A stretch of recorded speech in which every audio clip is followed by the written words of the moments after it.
모네를 가장 어렵게 했던 것은 바로 1879년에 카미유 동시회라는 자신의 모델이었다가 자신의 아내가 된 여성이 32살의 나이로 시름시름 앓다가 죽은 것이죠. 둘째인 미셸을 출산하고 얼마 되지 않아서 죽었는데 제대로 치료도 받지 못했습니다. 놀랍게도 모네는 자신의 아내가 죽어가는 광경을 그림으로 그렸어요. 비통함이 뼈에 사무치는 그 순간에도 나는 카미유의 얼굴을 죽음의 그림자가 파란색에서 보라색으로, 보라색에서 회색으로, 회색으로 검은색으로 점점 더 짙어가면서 그녀의 얼굴을 덮고 있는 장면을 본능적으로 관찰하고 있었다. 모네는 정말 뼛속까지 화가였던 사람이죠. 뭔가 회한에 잠긴 듯한 바다인데 모네 어떤 그림보다 자신의 감정이 좀 보이는 그림들이죠. 이유가 있습니다. 카미유가 죽기 전부터 모네는 다른 여자와 연애를 하고 있었어요. 자, 아트 앤 더 시티 시즌 2 두 번째 편 노르망디 햇빛과 바람과 빗방울이라는 제목으로 함께 하고 계신데요. 본격적으로 이제 노르망디의 작가 모네의 얘기를 좀 함께 나눠보죠. 전원규 교수 나오셨습니다. 네. 안녕하세요.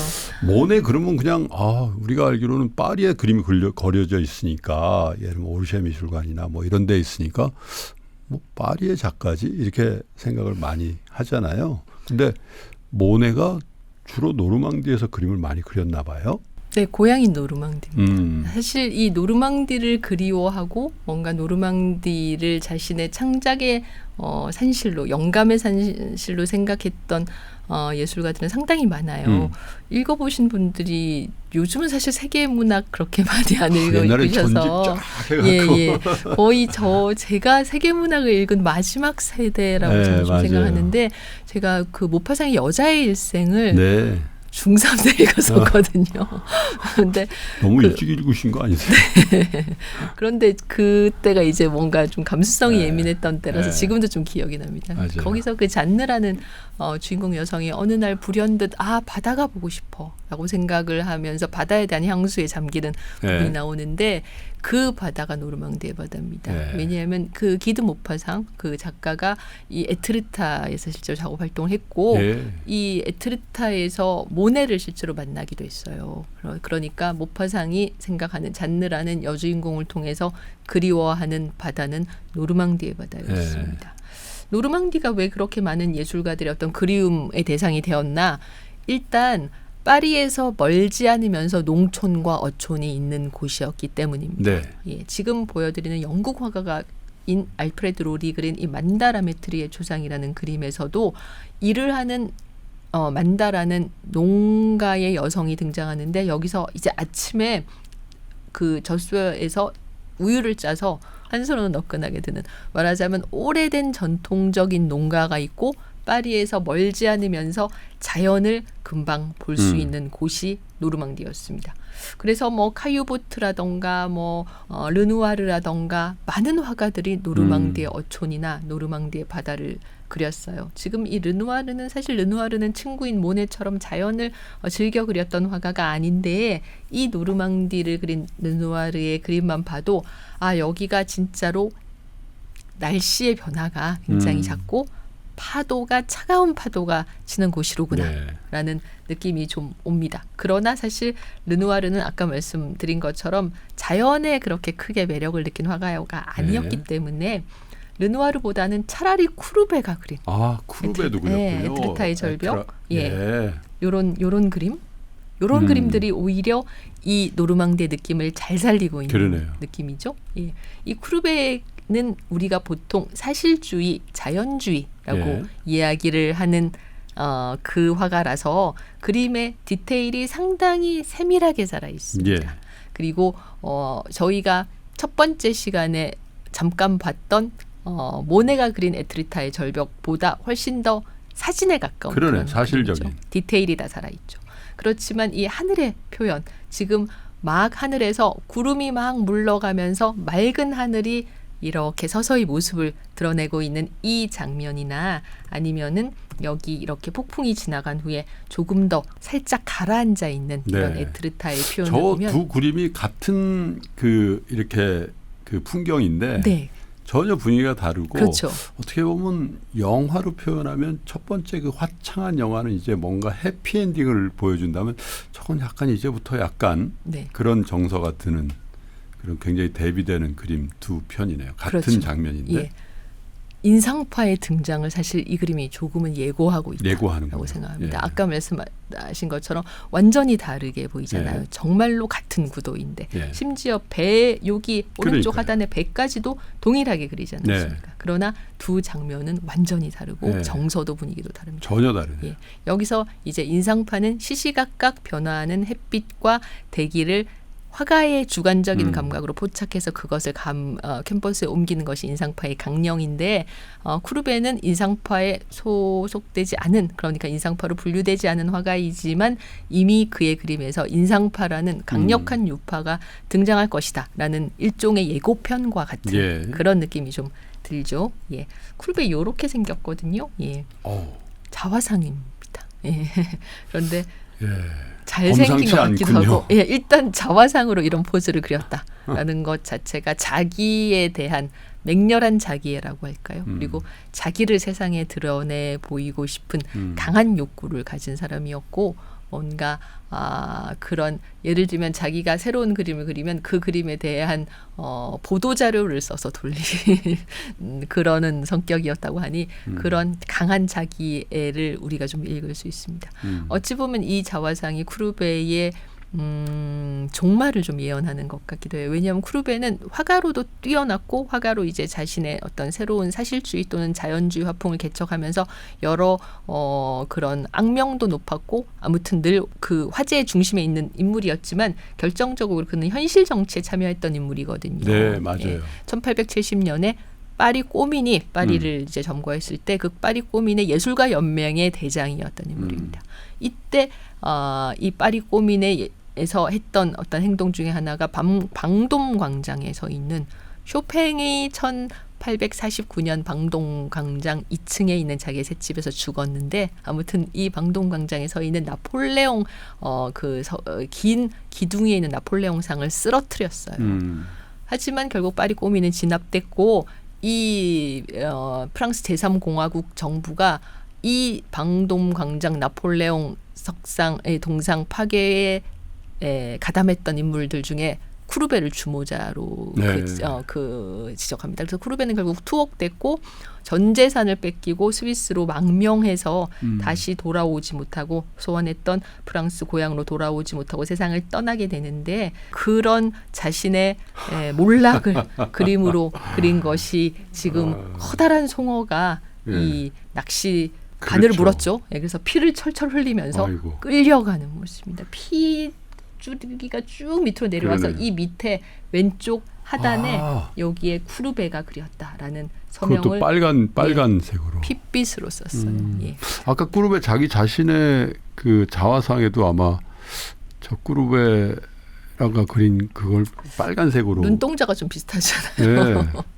예, 이 송어의 눈동자와 꾸르베. 예, 그 절망에 빠진 남자 눈동자가 그렇습니다. 여기서도 빨간색으로 서명하는 네. 저는 아까 저 그림 처음 봤을 때 야, 저렇게 핏빛으로 그런 생각을 했는데 어쨌든 꾸르베 범상치 않은 죽음 또 타향살이 이런 것들이 저 그림에 예고되어 있다. 그 사실을 알고 보니까 더 절망에 빠진 남자라는 제목이 와닿네요. 그렇죠. 거의 이 당시는 꿈에도 몰랐겠지만 자신의 종말 어떤 몰락을 예견하는 듯한 그렇군요. 그런 그림입니다. 이 꾸르베도 이 노르망디 에트르타 해안을 즐겨 그린 화가이고 뭐 아까 보여드린 대로 카유부트나 르누아르나 뭐 라울리피나 뭐 쇠라나 많은 화가들이 이 노르망디의 장면을 즐겨 그렸습니다. 요 옹플레르 항구를 그린 쇠라의 그림 저희가 그 전 시간에도 봤지만 그랑자트 섬의 일요일 오후라는 기념비적인 작품을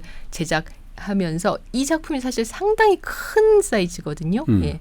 메트로폴리탄에서도 거의 이것과 비슷한 큰 사이즈의 습작을 그린 작품이 하나 있고 그리고 또 지금 이 작품을 소장하고 있는 그 시카고 아트 인스티튜트에 가보신 분들은 다 작품이 너무너무 큰데 이 작품을 작은 점을 찍어서 그렸다는 그 부분에 대해서 놀라시는데 이 작품을 제작하기 전에 쇠라는 사실 많은 습작을 통해서 연습을 했어요. 네. 그러니까 그 전묘법의 효과가 어떤 식으로 나타날 것인가를 연습을 했는데 그 연습했던 그림들 중에 많은 수가 옹플레르항을 그리고 있습니다. 노르망디에 있죠. 네네네. 이런 식으로 많은 예술가들에게 이 노르망디가 영감의 원천이 된 것은 맞아요. 그러나 우리가 아까 그 이야기했던 것처럼 노르망디 하면 가장 먼저 떠오르고 노르망디를 대표하는 화가는 역시 뭐니 해도 모네이고 그렇죠. 네. 모네를 이야기하기 전에 이제 이 외젠부댕의 그림을 왜 먼저 보여드리는가 하면 지금 이 외젠부댕이 모네의 스승입니다. 모네와 함께 이 르아브르 바닷가를 그린 화가인데 부댕이 그린 두 점의 트루빌 바닷가 풍경이라는 그림을 보면 공통적으로 사람들이 쭉 나와서 앉아 있네요. 여기서도 조금 흐린 날이지만 사람들이 바다를 보고 있는 장면을 정면에서 본 것이고 이 작품은 바다를 뒤에서. 바라보는 장면을 뒤에서 그린 예. 거죠. 다 이렇게 좋은 옷을 입고 바다를 바라보이는 이유는 무엇인가 하면 지금 일단 여성들은 다 긴 드레스를 입고 그러네요. 남자들도 정장을 정장을 입었잖아요. 이때부터 무언가 리조트라는 개념이 막 생기기 시작했기 때문입니다. 예. 1800년대 초반부터 중반까지 유럽의 도시를 중심으로 철도망이 깔리기 시작합니다. 예. 그 전에는 잘 생각해 보시면 자동차보다 기차가 먼저거든요. 그렇죠. 네, 그러니까 기차라는 탈 것이 생기면서 그 전에는 마차나 말을 타고 다녔는데 더 빠르고 더 편리하고 대량으로 많은 사람들을 싣고 다닐 수 있는 운송수단이 생겼습니다. 그러면 이제 도시에 있는 사람들은 대부분 도시에서 전문직에 종사하고 있는 우리가 말하는 화이트 칼라들입니다. 이 화이트 칼라들은 기차를 타고 도시 인근에 있는 리조트에 가서 자연을 즐기고 당일로 돌아오거나 아니면 하룻밤 자고 돌아올 수 있는 길이 생겼습니다. 왜냐하면 도시인들은 도시에서 도시만 보기 때문에 지금도 마찬가지지만 주말에 도시와는 다른 새로운 풍경을 보고 싶어 합니다. 그것은 자연이겠죠. 그러니까 말하자면 도시가 그들에게 일상이면 주말에는 비일상의 공간으로 가고 싶어 했습니다. 가장 도시인에게 가장 비일상의 공간, 가장 도시에서 볼 수 없는 낯선 풍경은 어디일까요? 바다죠. 바다입니다. 네. 그래서 이 노르망디의 바다 또는 영국으로 따지면 런던 근교 브라이튼이라던가 이스트본의 바다 또는 로마로 따지면 나폴리의 바다 이런 식으로 도시에서 비교적 근접한 바다에 도시인이 오기 시작합니다.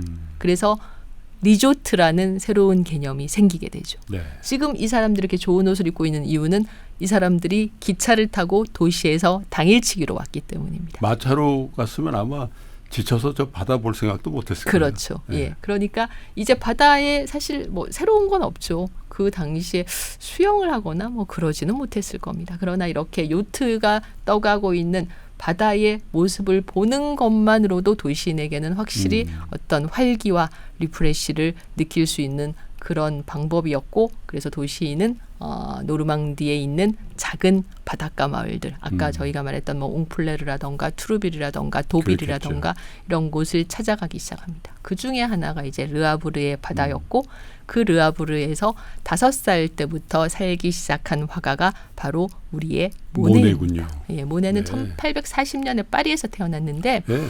5살 때 이제 르아브르로 이사를 갔어요. 그러니까 사실상 그의 고향은 노르망디 르아브르의 바닷가였던 거죠. 기억이 남아있는 시기부터는 노르망디. 그렇죠. 예. 모네가 16살 때 어머니가 돌아가셨습니다. 별로 뛰어난 그 학업의 두각을 나타내지는 그런 소년이 아니었던 모네는 이제 어머니가 돌아가시자 학교도 나가는 둥 마는 둥 하면서 거리를 헤매 다니면서 방황하기 시작합니다. 그때 모네에게 손을 내민 인물이 부댕이에요. 부댕이 모네보다 15살 정도 나이가 많은데 너 나와 함께 그림을 그리자라고 이야기를 하고 부댕이 이 사춘기 소년 모네를 데리고 가서 르아브르 바닷가에서 나란히 이제를 펴고 그림을 그리기 시작합니다. 모네의 회고록을 보면 그때 모네가 어떤 식으로 얘기를 했냐면 마치 장막이 거치듯이 그 모든 것이 희미했으나 분명하게 보이게 되고 그때부터 내가 그림을 그린다라는 것이 무슨 의미인지 깨달았던 것 같다라고 이야기합니다. 그리고 그 후에 한참 시간이 흐른 후에 뭐라고 얘기를 하나 하면 내가 많은 스승들이 있었지만 단 한 명의 스승을 꼽는다면 그 사람은 부댕이다 라고 이야기합니다. 이렇게 부댕이 바닷가를 그리고 바닷가에 리조트에 온 사람들을 그리면서 그 옆에서 모네도 그림을 그려요. 이 진짜 당시에 그 옆에서 그린 것 같아요. 그죠?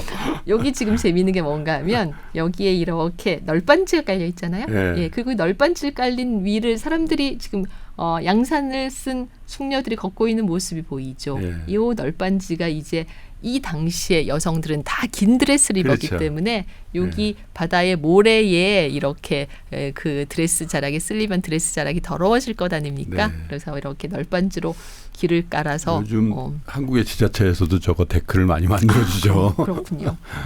그래서 이런 바닷가에 산책로가 생겨서 니스에 가 보시면 영국인의 산책로라는 길이 이렇게 바다에 있는데 이런 식으로 초창기의 리조트가 생기기 시작합니다.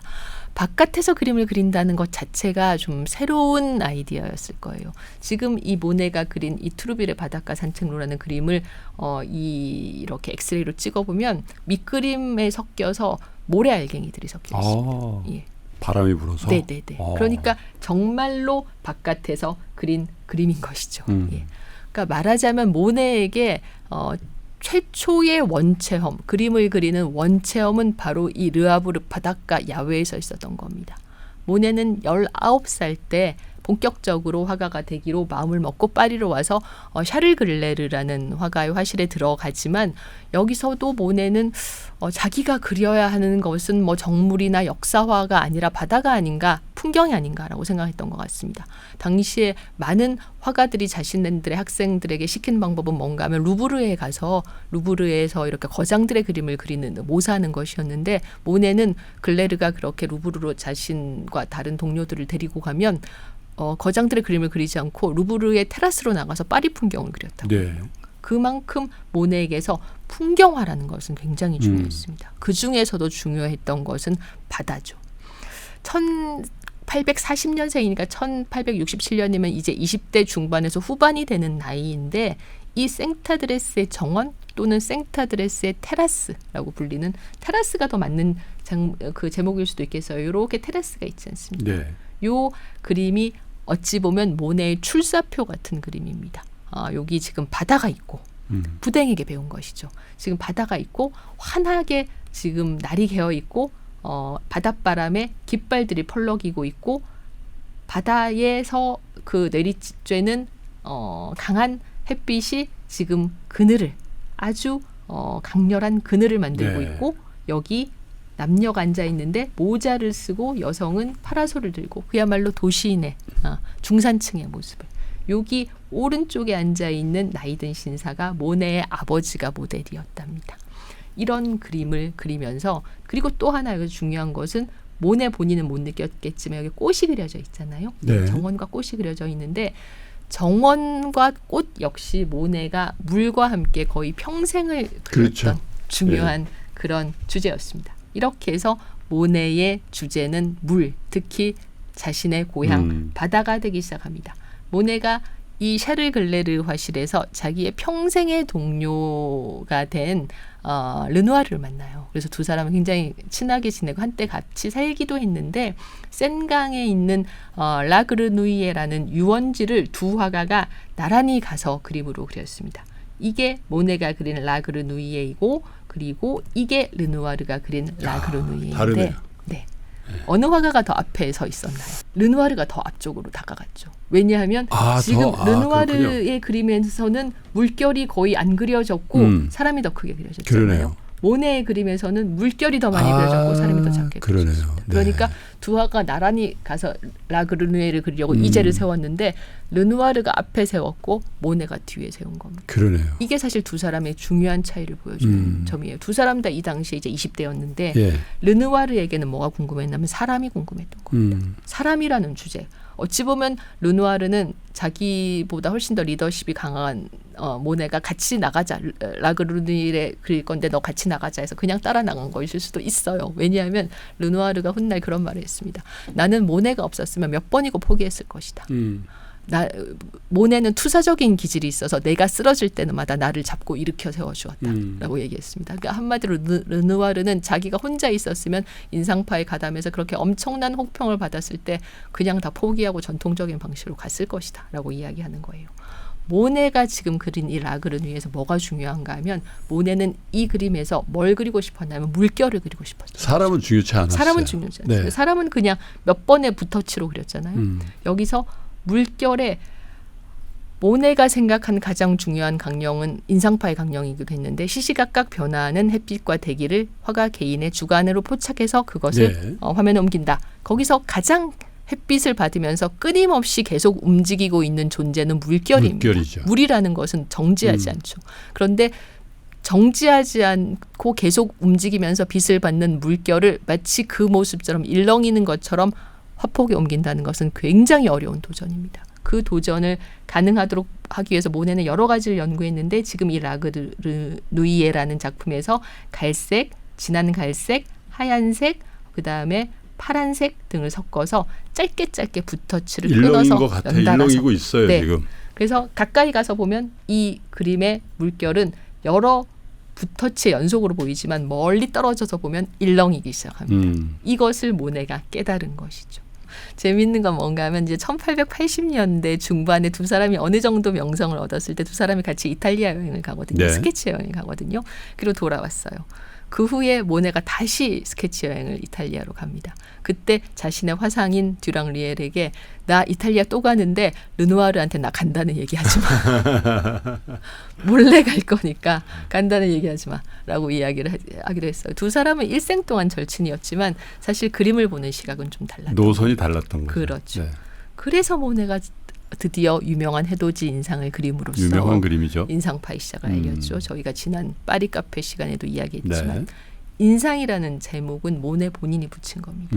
자신의 고향인 르아브르의 바닷가 일출을 그린 것이고 모든 실루엣을 희미하게 수평선마저도 분명하지 않게 그 강한 일출의 빛이 모든 것을 집어삼키는 순간을 자기의 주관으로 포착을 했고 1874년에 이제 자기의 친구들을 모네가 모아서 최초의 어떤 합동 그룹전을 했죠. 왜냐하면 계속 그 기존의 국전인 살롱전에 떨어지는 데 지쳤으니까. 네. 그때 이제 로르와라는 비평가가 뭐 이 그림이 인상을 담은 것은 사실인데 그림을 제대로 그리려면 인상 외에 다른 것도 그려야 되지 않겠느냐라고 비꼬는 듯한 그런 평을 하면서 이제 인상파라는 이름이 생긴 거죠. 사실 모네의 그림을 어떻게 보면 모네의 그 인간적인 성장, 그 연령의 성장별로 이렇게 봤는데 전혀 다르네요. 그러니까 아까 아버지가 나왔던 그 그림과 지금 이 해돋이 인상이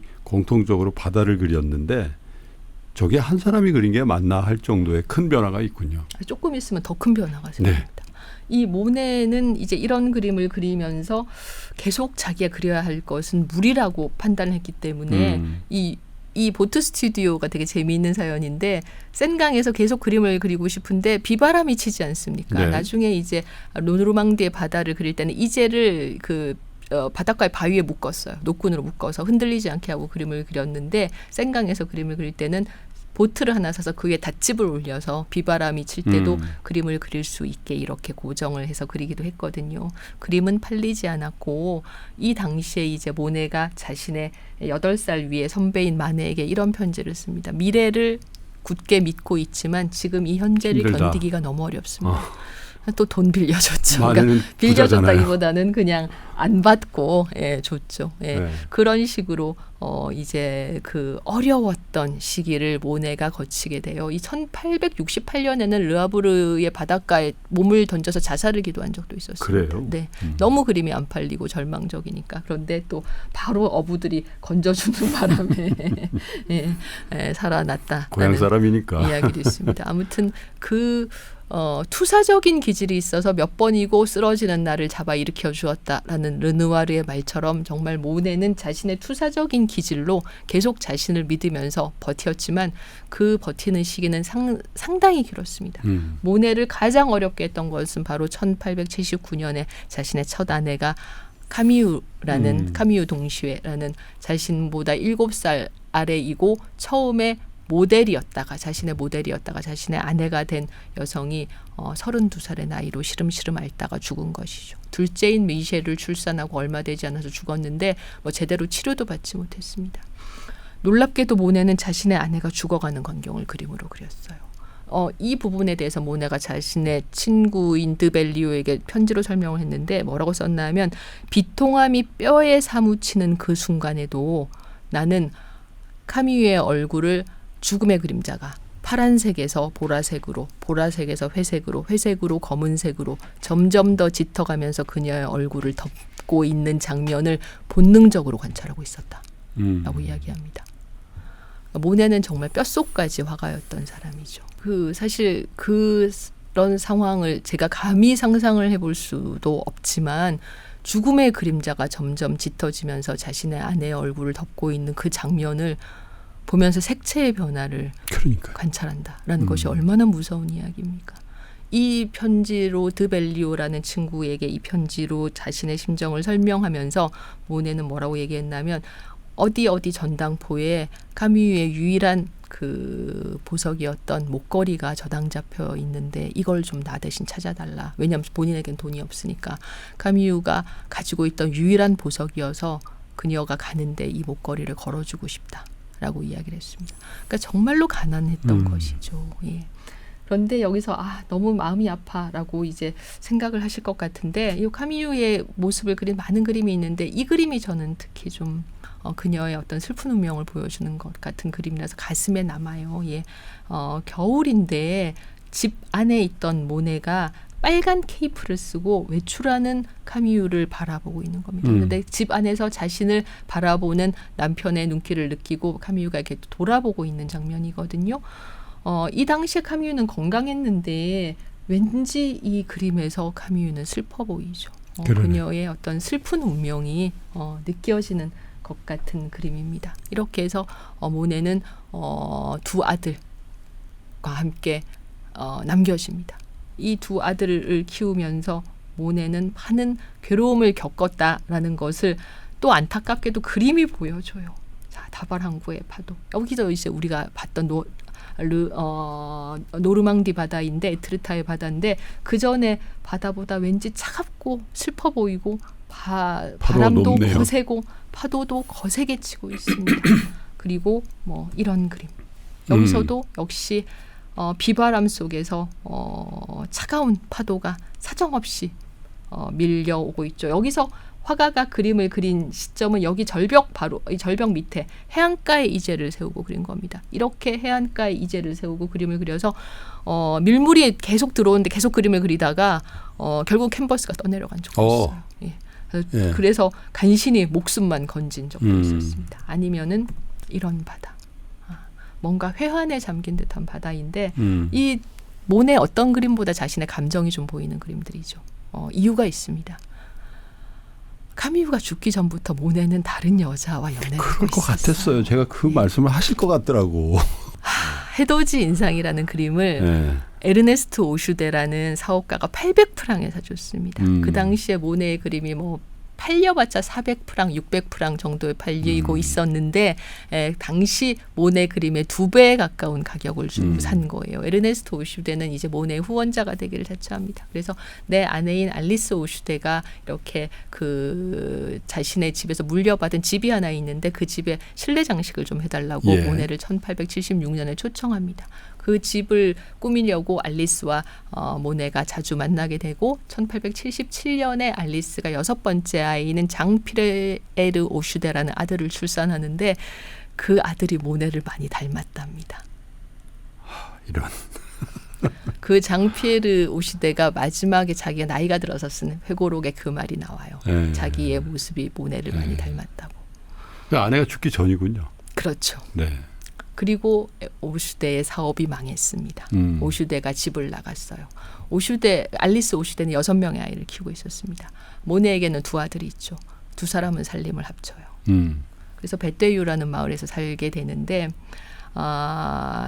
에르네스트가 가끔 이 알리스를 찾아왔습니다. 그래서 그 알리스에게 그 뭐 배신이라던가 모네와의 관계 같은 거 내가 다 그 모르는 걸로 할 테니까 우리 옛날처럼 다시 살자라고 이야기합니다. 그러면 모네는 그 집에 있을 수 없죠. 과거에 자신의 후원자였던 사람을 자기가 배신한 거잖아요. 그러면 모네는 집을 뛰쳐나갑니다. 어디로 가나 하면 이 에트르타로 가서 에트르타의 바다를 그린 거예요. 이렇게. 이렇게.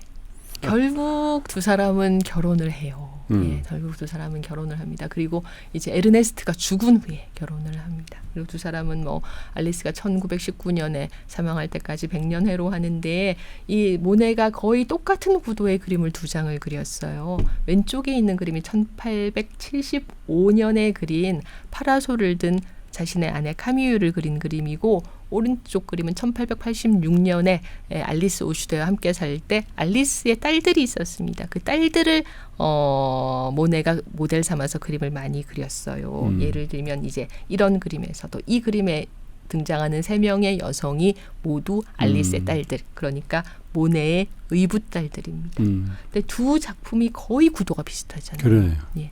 왼쪽에서 보면 희미하게나마 그 스카프가 얼굴을 감싸고 있는 상황에서 고개를 돌려서 그림을 그리고 있는 화가를 바라보는 카뮤의 눈동자가 보여요. 그러니까 얼굴 표정이 보입니다. 그렇지만 오른쪽의 그림에서 여성의 얼굴 표정이 거의 보이지 않아요. 왜 그랬을까? 아마도 모네는 이 오른쪽의 그림, 알리스의 딸을 모델로 한 그림을 그리면서 10년 전에 그린 그림을 분명히 기억을 했을 것이고 그때 모델이 까뮤였다라는 것도 기억을 했겠죠. 마음속에 분명히 죄책감이라는 감정이 있었을 겁니다. 그래서 그 죄책감 때문에 이 오른쪽의 그림, 알리스의 딸의 표정의 모습을 자세히 그리지 못하고 이렇게 모호하게 남겨둔 것이 아닌가라는 것이 모네 연구자들의 추측입니다. 그럴 것 같네요. 까뮤 동시에 첫 번째 아내가 처음에는 모네의 모델이었기 때문에 모네는 까뮤를 모델로 한 그림은 많이 그렸습니다. 그러나 두 번째 아내인 알리스를 모델로 한 그림은 그리지 않았고요.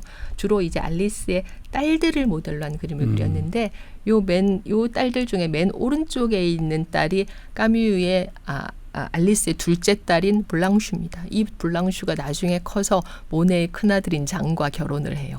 그건 또 갑자기 막 인간적인 배신감이. 네.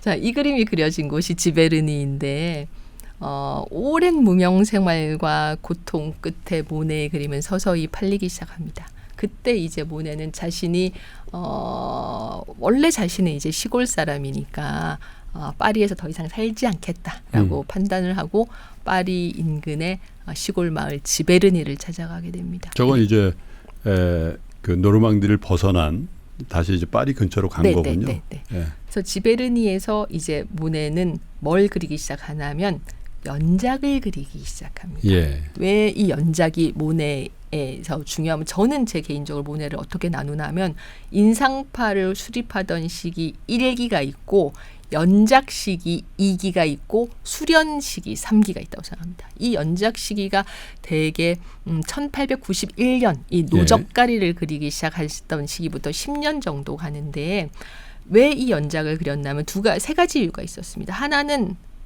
첫 번째로 시시각각 변화하는 햇빛과 대기의 감각을 화가 주관으로 포착해서 그것을 캔버스에 옮기는 것이 인상파의 강령이면 동일한 장면에서 각각 다른 계절과 다른 날씨와 다른 시간을 보여주어야 햇빛과 대기가 그토록 변화무쌍하게 움직인다는 것을 보여줄 수 있지 않습니까? 네. 그러려면 동일한 주제를 여러 번 다르게 그린 연작이 인상파의 강령을 보여주는데 주요하죠. 그렇겠네요. 두 번째는 연작을 그리기 시작하면 새로운 주제를 찾아서 헤매지 않아도 됩니다. 예를 들면 노적가리를 그리겠어. 노적가리를 20점 그리겠어. 그러면 20점을 그리는 동안 계속 노적가리를 그리면 되니까 그 주제를 찾아서 화가가 막 들과 산과 바다를 헤매지 않아도 되는 거예요. 모네는 지베르니에 간 후로부터는 지베르니 바깥으로 잘 나가려고 하지 않았습니다. 그러니까 지베르니 바깥으로 나가지 않으려고 하면 지베르니 안에서 주제를 찾아야 하는 거예요. 네. 그러려면 동일 주제를 여러 번 그리는 것이 유리합니다. 세 번째는 연작이 판매가 잘 됐어요. 그렇기 때문에 판매도 유리했습니다. 모네는 너무나도 오랫동안 무명 생활을 겪어왔기 때문에 판매에 대단히 민감했습니다. 그것 때문에 드가는 모네에게 팔릴 만한 예쁘장한 그림만 그린다라고 모네를 초심을 잃었어 비난했는데 모네 우리. 예. 그렇지만은 그렇게 오랫동안 고생을 한 화가가 잘 팔리는 그림을 그리려고 하는 것으로 사실 우리가 왜 어떻게 비난할 수가 있겠어요. 그렇죠. 저는 처음에 이제 노적가리를 보고 이게 너무 덩어리가 둔하고 매력이 없지 않나? 그러니까요. 라고 생각을 했는데 그건 정말 제가 생각이 짧았던 거예요. 예. 왜냐하면 많은 노적가리를 20점의 노적가리를 그렸거든요. 근데 이게 지금 늦여름의 노적가리이고 이게 한낮의 노적가리이고 이게 가을 저녁에 해가 진 후의 노적가리이고 이게 눈 온 아침의 노적가리입니다. 지금 동일한 왜 이렇게 둔한 대상을 그렸을까? 그것은 모네의 의도였어요. 왜냐하면 이 모든 그림에서 이렇게 둔하고 별로 매력이 없는 대상이 햇빛과 대기의 변화에 따라서 얼마나 변화무쌍하게 달라지는가를 모네는 보여주려고 한 거예요. 그림에서 한 번도 태양이 등장하지 않습니다. 네. 그러나 지금 이 노적갈이라는 덩어리 그리고 그림자의 방향이 움직임으로써 그림 속에 태양이 등장하지 않으나 우리의 눈에 태양이 어디 있는지 느끼게 해줍니다. 있죠 지금 태양이. 그림에는 없지만 느끼죠. 바로 이 그림에서 알 수 있죠. 왼쪽 위에 있지 않습니까? 거의 머리 위 꼭대기에 있죠. 한낮의 강렬한 빛이 노적가리의 그림자를 강렬하게 선명하게 보이게 하고 노적가리의 이제 뒷부분이죠. 뒷부분은 이렇게 어둠 속에 잠겨 있습니다. 그러나 이 강렬했던 태양이 사라지고 나면 이제 그림자가 없어지면서 노적가리는 거의 투명해지는 느낌이 들죠. 그리고 눈이 왔을 때 눈 온 아침에도 강렬하게 햇빛이 뜨고 있지만 여름 저녁, 여름 한낮의 햇빛과 겨울의 햇빛은 확실히 다릅니다. 겨울의 햇빛은 더 창백하죠. 그러네요. 예, 이렇게 해서 이 노적가리는 노적가리라는 대상 외에도 땅의 표정, 그 다음에 하늘의 표정, 태양의 위치를 짐작하게 만들어주는 새로운 세계를 우리에게 보여주는 그림입니다. 칸딘스키가 이 노적가리 그림을 보면서 자기가 화가로서 어느 방향으로 나아가야 할지를 깨달았다고 하잖아요. 이렇게 해서 새로운 노적가리 그림을 자신의 거래상인 듀랑-리엘에게 모네가 3,000프랑, 장당 3,000프랑을 받고 팝니다. 에르네스토 우슈데가 인상이라는 그림을 800프랑에 샀던 것이 상당히 그 당시에 비싼 가격으로 샀던 거니까 이제 모네의 각 작품 가격이 많이 오른 거예요. 그런데 이 노적가리 연작을 반년 동안에 그렸는데 모네는 뜻하지 않은 난관에 빠졌습니다. 네. 농부들이 노적가리를 싣고 가버린 거예요. 그래서 안 되겠구나. 움직일 수 없는 대상을 그려야 되겠다라고 하고 이제 나무군요. 강둑에 나가서 포플러를 그리게 됩니다. 네. 여기서도 지금 햇빛과 대기의 움직임에 따라서 포플러의 인상이 확 달라지고 있는데 이번에는 이 포플러, 수직으로 선 포플러 외에도 뒤편에서 유연한 곡선을 이루면서 돌아가는 이 포플러 군집들 그리고 하늘의 표정 이런 것들을 모네가 중점적으로 그리려고 했던 것을 알 수가 있습니다. 이 포플러도 20점을 그렸는데 모네는 나무는 움직이지 않을 거라고 생각했지만 예상과 달랐어요. 누가 벌목을 했나요? 네, 목적자들이 배웠습니다. 그래서 모네는 이것도 안 되겠구나 하고 이제 저희가 좀 전에 노르망디의 중심 도시 중에 하나다라고 얘기했던 루앙으로 갑니다. 이 루앙의 모네의 형제 중에 한 명이 살고 있어요. 그래서 그 루앙의 주교자 성당, 이 루앙 성당이 상당히 큰 고딕 양식 그러네요. 성당이고 여기에 리처드 왕의 사자왕 리처드라고 불리는 유명한 영국 왕의 심장이 묻혔다고 제가 들었습니다. 그래요? 네. 네. 여기 십자군 전쟁에 아주 유명한. 예. 네. 여기에서 모네는 이 양편의 그 기둥 부분은 그리지 않고 가운데 파사드만 잘라서 30여 점의 루앙 성당을 그리게 됩니다. 요 루앙 성당 맞은편에 있는 세탁소의 2층의 방을 빌려서 그 세탁소 창문 바깥으로 보이는 루앙 성당을 그렸습니다. 유명한 그림이죠. 네, 햇빛 아래 루앙 성당, 푸른 안개 속 네. 루앙 성당, 석양의 루앙 성당. 햇빛은 계속 움직이면서 이 대리석으로 만든 그 돌로 만든 이 성당의 정면 파사드와 그 성당에 있는 조각물들을 비추고 있고 그 햇빛이 거의 없을 때는 거의 색깔을 사용하지 않고 5개 정도의 색깔만 사용해서 이렇게 그렸습니다. 변화무쌍하게 성당은 바뀌고 있습니다. 지금 보시면 요 뒤에 두 개와 처음 세 개가 약간 지금 구도가 달라 보이는 이유는 뭔가 하면 세탁소 그 방에서 쫓겨났기 때문입니다. 왜요? 세탁소 2층 방에 사람들이 옷을 갈아입을 그러니까 수선 같은 거 맡기면 옷 한번 입어보잖아요. 네. 예, 그때도 그랬습니다. 그때 옷 갈아입으려고 갔는데 칸막이 넘어서 화가가 그림을 그리고 있으니까 피팅룸에. 네, 깜짝 놀라서 그래서 그 방에서 쫓겨났다고 합니다. 모네의 그림 중에서 이렇게 인공물인 건축물이 있는 경우는 거의 이 작품이 거의 유일합니다. 저 그림이 어디 매트에 있나요? 매트에도 있고 그쵸? 14점, 30점 이상 그렸는데 14점 정도가 프랑스에 있습니다. 네. 왜 그런가 하면 이제 이 루앙 성당을 거의 3년에 걸쳐서 그렸는데 너무너무 모네가 힘들어했습니다. 왜냐하면 그 알리스에게 계속 편지를 쓰면서 이 빌어먹을 놈의 성당이 이런 식으로 막 성당을 욕을 하거든요. 그때까지 인공물을 그려본 적이 없었기 네. 때문에. 그래서 한 번은 이 꿈을 꾸는데 성당이 자기 머리 위로 막 무너지는 꿈을 꿨답니다. 그런데 그 무너지는 와중에도 모네가 그 성당을 보면서 빨간색, 파란색 이런 식으로 색깔을 자기가 꿈속에서 무너지는 성당이 무너지는데 그걸 구분하고 있더라라고 이야기를 했습니다. 빛에 대해서 점점 더 화가가 예리해지고 있다라는 사실을 우리가 확인할 수가 있습니다. 그림자가 변화무쌍하게 움직이면서 성당이 입구를 비추고 예를 들면 지금 이 그림에서는 성당이 이제 석양을 받으면서 그림자가 쭉 바깥으로 나가고 있지 않습니까? 그러니까 이 그림은 정확하게 말하면 종교화라고는 할 수 없죠. 이 그림의 대상이 성당이긴 하지만 모네는 움직이지 않는 그리고 빛과 대기에 민감하게 반응할 수 있는 어떤 대상물을 고른 것이고 그것이 성당이 된 것입니다. 이 3년에 걸친 각고 끝에 30점이 넘는 루앙성당을 그리고 이것이 루앙성당 시리즈입니다. 네. 요조가리는 금방 날리듯 없어졌고 포플라도 영원할 줄 알았더니 배워갔고 절대 안 없어지는 걸 찾은 게 루앙성당이군요. 그렇죠. 예.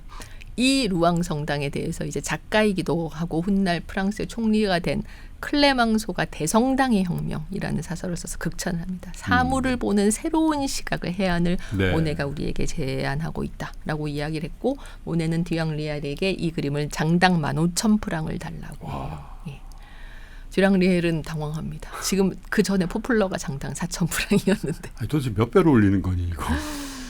그래서 듀앙리엘이 주저하자 라이벌 화랑인 조르주 부티에게 몇 점을 팔아요. 그래서 결국 듀앙리엘은 12,000프랑, 장당 12,000프랑을 주고 지금 가치로 하면 어느 정도 될까요? 그때 12,000프랑이면 지금 가치로는 몇 천만 원? 5천만 원, 6천만 원 정도일 겁니다. 네. 비슷한 시기에 고흐가 유일하게 자신의 그림 한 점을 팔았는데 붉은 포도밭이라는 그림을 1890년에 고흐가 팔았거든요. 생전에 단 한 점 팔린 그림인데 그 그림이 400프랑에 팔렸고 그 400프랑의 가치가 지금 원화로 따지면 150만 원 정도 된답니다. 네. 그러니까 15,000프랑은 5천에서 6천만 원 정도. 그 당시 저 루앙성당을 그리고 있던 모네는 정말 초특급 이제 유명 화가가 된 거군요. 그렇죠. 나중에는 장당 4만 5만 프랑까지 올라갔습니다.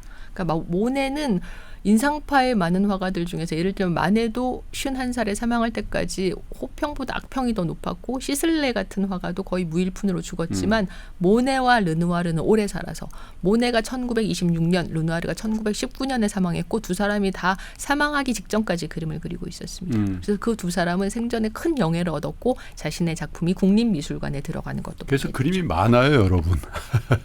그렇죠. 모네 그림이 세계 유명 미술관에 가면 꼭 한두 점 이상씩 2,500점 정도를 그렸습니다. 네. 이 루앙성당만 해도 마지막 터치는 자기의 지베르니 화실에 가서 했는데 10점 이상을 한꺼번에 펴놓고 계속 리터치를 하면서 그림을 그렸답니다. 모네는 거의 강박적으로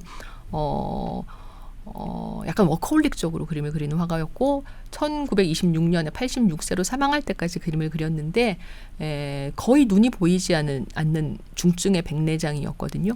백내장 수술을 1923년까지 미뤘어요. 거의 눈이 안 보일 때까지. 왜 미뤘나 하면 자기가 죽는 건 두렵지 않지만 장님이 되는 것은 두려워했기 때문입니다. 장님이 되면 그림을 그릴 수 없으니까요. 그래서 그 평론가가 모네에게 물었습니다. 대체 왜 그렇게까지 강박적으로 그림을 그리는가? 그랬더니 모네가 대답했습니다. 나는 햇빛과 대기가 주는 이 무한한 시적 정서를 그림으로 그리고 싶은 것뿐인데 내가 진정으로 만족하는 그림은 단 한 장도 그릴 수 없었어. 라고 이야기를 했습니다.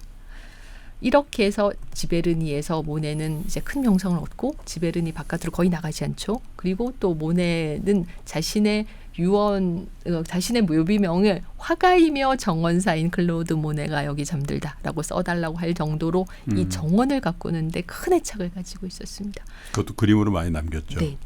보여드리려고 이렇게. 네. 그리고 나서 이 지베르니 정원 옆에 연못을 파고 그 위에 일본식 다리를 놨죠.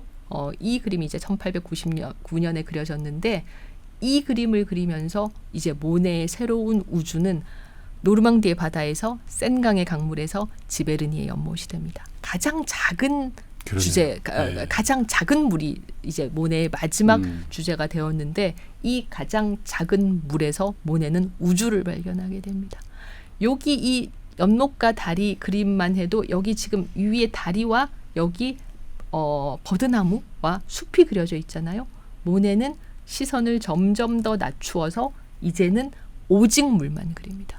물 위에 수련이 떠 있는 이 장면만 그리게 돼요. 캔버스를 가득 채운 것이 다 물이지 않습니까? 여기에 이 위에 대기라던가 뭐 달이라던가 하늘을 일체 안 그렸잖아요. 그런데 이 상황에서 캔버스가 점점 더 커지면서 캔버스에 있는 그림은 어느새 구상이 아니라 추상의 세계로 가게 됩니다. 네. 이제 1907년에 피카소가 입체파를 시작을 알리는 아비뇽의 여인들을 그리면서 추상의 세계를 시작하지만 모네는 피카소와 또 다른 방식으로 자신의 추상에 진입한 거예요. 모네의 캔버스는 점점 더 커집니다. 1920년에 이제 모네의 그림인데 지금 옆에 있는 캔버스만 봐도 모네의 키를 훨씬 더 뛰어넘는 커다란 그러네요. 캔버스인 것을 알 수 있죠. 최장 19m의 캔버스의 수련을 그렸습니다. 이 당시에 프랑스의 총리가 작가였던 조르주 클레망소였는데 1918년에 프랑스가 1차 세계대전에서 승리하자 모네는 그 승리를 기념하는 자신의 그림, 수련 그림 두 점을 이제 그 프랑스 정부에 기증하겠다라고 약속하게 됩니다. 그래서 클레망소가 모네의 작품을 수용할 수 있는 새로운 공간을 만들라고 특별히 지시한 곳이 바로 타원형의 전시실이 있는 오랑주리인 거예요. 너무 그림이 크기 때문에 특별한 공간이 필요했습니다.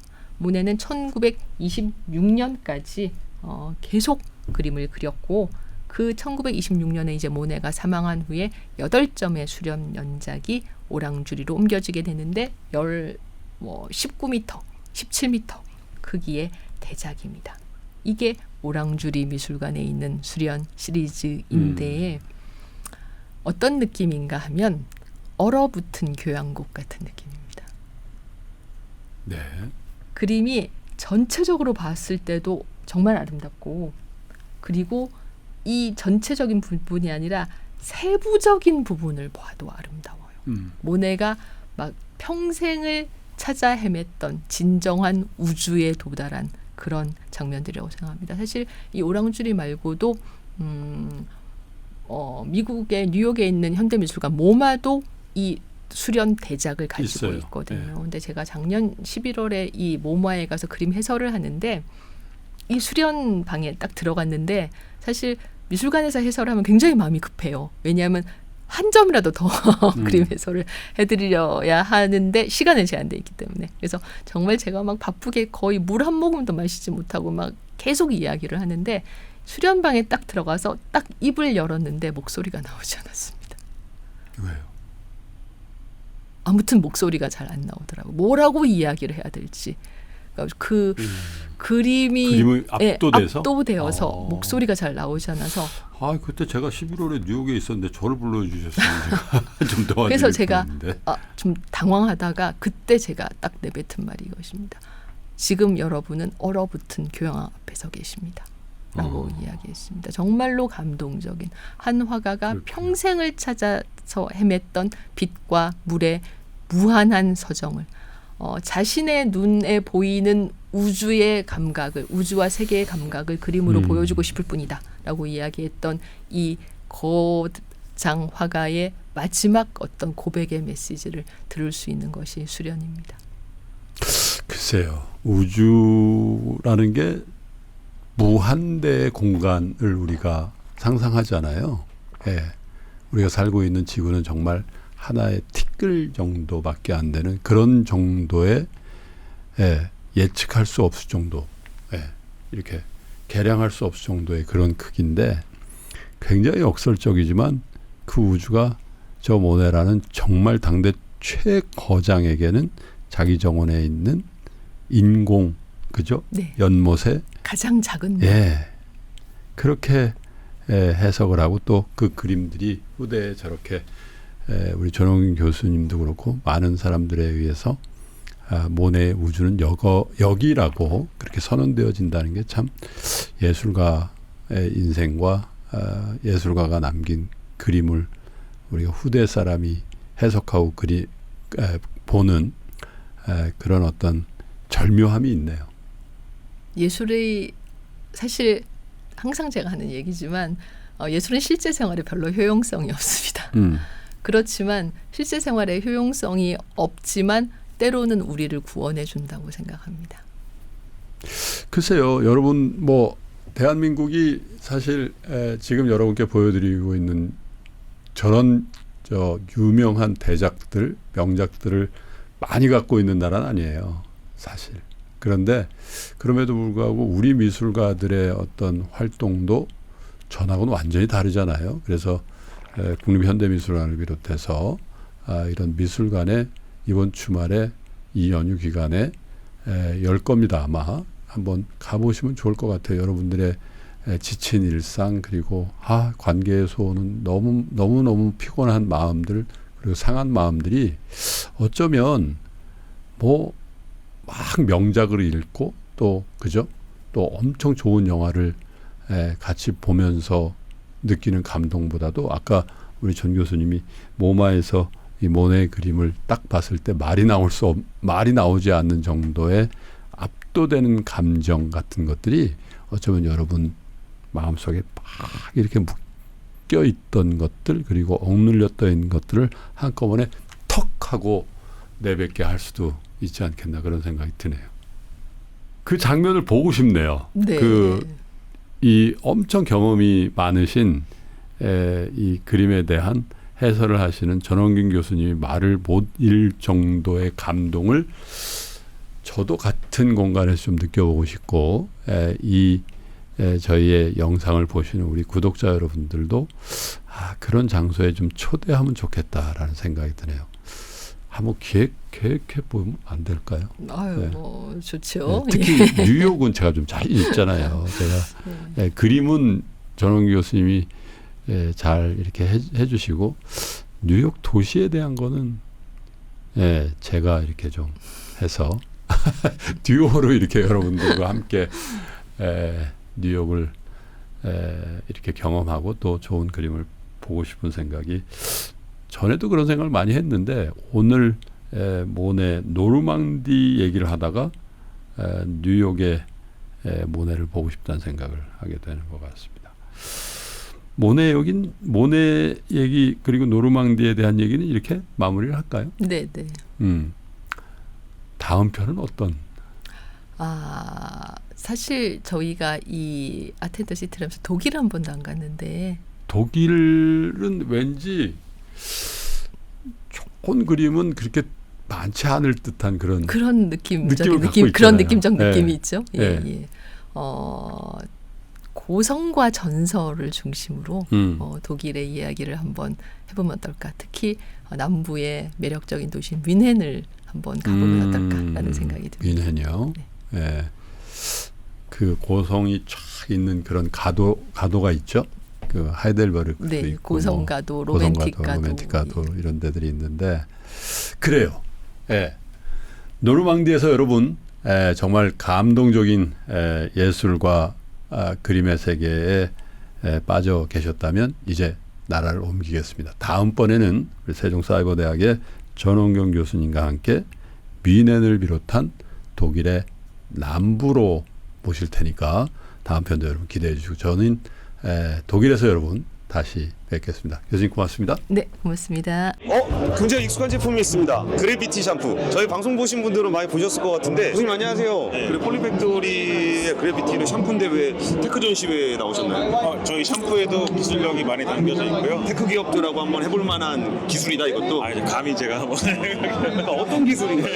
이건 그냥 샴푸가 아닙니다. 카이스트 과학자들의 혁신적인 탈모 케어 기술로 탄생한 게임 체인저. 딱 1회 사용으로 풍성해진 볼륨 40% 증가, 무려 48시간 유지. 탈모는 더 이상 고민거리가 아닙니다. 더 힘차게, 더 오래 고추 세운 남자의 자신감, 여러분도 느껴보세요.